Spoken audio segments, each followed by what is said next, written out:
ये आकाशवाणी है। अब आप नवीन सक्सेना से समाचार सुनिए।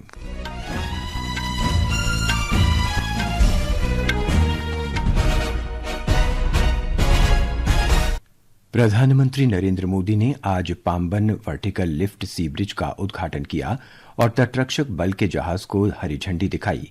श्री मोदी ने रामेश्वरम तांबरम एक्सप्रेस को भी हरी झंडी दिखाकर रवाना किया। इस ब्रिज में एक स्वचालित इलेक्ट्रोमैकेनिकल लिफ्ट सिस्टम है जो इसे 17 मीटर ऊपर उठने में मदद करेगा, जिससे इसके नीचे से जहाज आसानी से गुजर सकेगा। पाम्बन रेलवे पुल 550 करोड़ रुपए की लागत से बनकर तैयार हुआ है।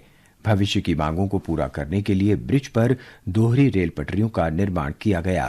प्रधानमंत्री नरेंद्र मोदी ने कहा है कि श्रीलंका की विकास यात्रा के विभिन्न चरणों में सहयोग देने पर भारत को गर्व है।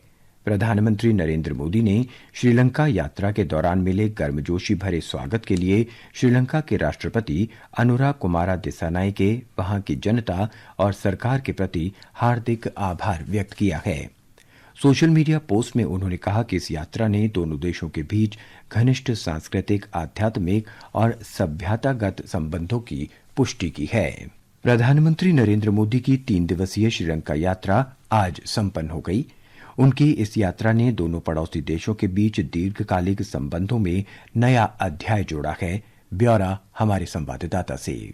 प्रधानमंत्री नरेंद्र मोदी ने आज श्रीलंका की अपनी 3 दिवसीय राजकीय यात्रा का समापन पवित्र जय श्री महाबोधि मंदिर में प्रार्थना के साथ किया। इसके बाद उन्होंने राष्ट्रपति अनुरा कुमारा दिसानायके के साथ भारत समर्थित माहो ओमनथाई रेलवे लाइन का संयुक्त रूप से उद्घाटन किया। ये यात्रा रक्षा, ऊर्जा, संपर्क और डिजिटल अवसंरचना सहित विभिन्न क्षेत्रों में भारत श्रीलंका संबंधों को और गहराई देने वाली साबित हुई है। इससे पहले कल प्रधानमंत्री मोदी और राष्ट्रपति दिसानायके के बीच व्यापक वार्ता हुई। ये यात्रा दोनों देशों की जनता के बीच हजारों वर्षों से चले आ रहे सांस्कृतिक संबंधों को भी सुदृढ़ करने वाली रही, जिसे प्रधानमंत्री की तमिल नेताओं से मुलाकात और पवित्र नगर अनुराधापुरा की यात्रा ने विशेष रूप से रेखांकित किया है। मित्रता और सम्मान के प्रतीक के रूप में प्रधानमंत्री मोदी को श्रीलंका मित्र विभूषण सम्मान से नवाजा गया। अहमद मोइन फारूकी, आकाशवाणी समाचार, कोलंबो।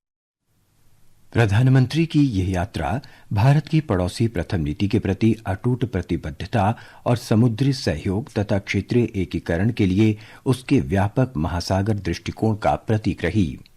गहन विकास साझेदारी, संपर्क को बढ़ावा और लोगों के बीच सीधे संबंधों को गति देकर इस यात्रा ने भारत के लिए श्रीलंका के महत्व को फिर से स्वीकार किया है।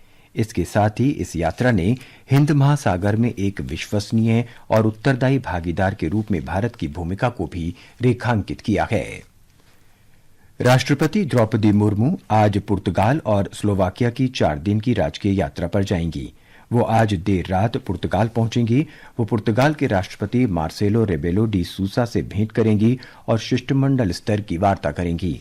राष्ट्रपति पुर्तगाल के प्रधानमंत्री लुइस मोंटेनेग्रो और संसद के अध्यक्ष से भी मुलाकात करेंगी। राष्ट्रपति द्रौपदी मुर्मू स्लोवाकिया के राष्ट्रपति पीटर पेलिग्रिनी और प्रधानमंत्री रॉबर्ट फिको के साथ द्विपक्षीय बैठकें करेंगी। गृह और सहकारिता मंत्री अमित शाह ने कहा है कि किसान उर्वरक सहकारी लिमिटेड इफ्को के अनुसंधान और विकास कार्यों की वजह से नैनो यूरिया और नैनो डीएपी ने पूरी दुनिया में भारत की छवि को निखारा है। आज गांधीनगर में कल्लोल में इफ्को के स्वर्ण जयंती समारोह को संबोधित करते हुए उन्होंने कहा कि इफ्को ने आधुनिक प्रयोगशालाओं में किए गए परीक्षणों के लाभ खेतों तक पहुंचाकर उल्लेखनीय कार्य किया है। इस अवसर पर श्री शाह ने इफ्को की बीज अनुसंधान इकाई का उद्घाटन भी किया। गृहमंत्री अमित शाह आज जम्मू कश्मीर की 3 दिन की यात्रा पर रवाना हो रहे हैं। श्री शाह इस दौरान केंद्र शासित प्रदेश की सुरक्षा स्थिति की समीक्षा करेंगे और सुरक्षा कर्मियों से बातचीत करेंगे। आज देश भर में रामनवमी धार्मिक उत्साह और उमंग के साथ मनाई जा रही है। ये त्योहार भगवान विष्णु के 7वें अवतार भगवान राम के अवतरण का प्रतीक है। राष्ट्रपति और प्रधानमंत्री ने रामनवमी के अवसर पर देशवासियों को बधाई दी है।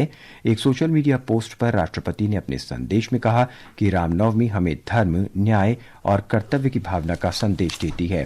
प्रधानमंत्री ने कामना की कि प्रभु श्री राम का आशीष हम सब पर बना रहे। इसके साथ ही ये समाचार बुलेटिन समाप्त हुआ।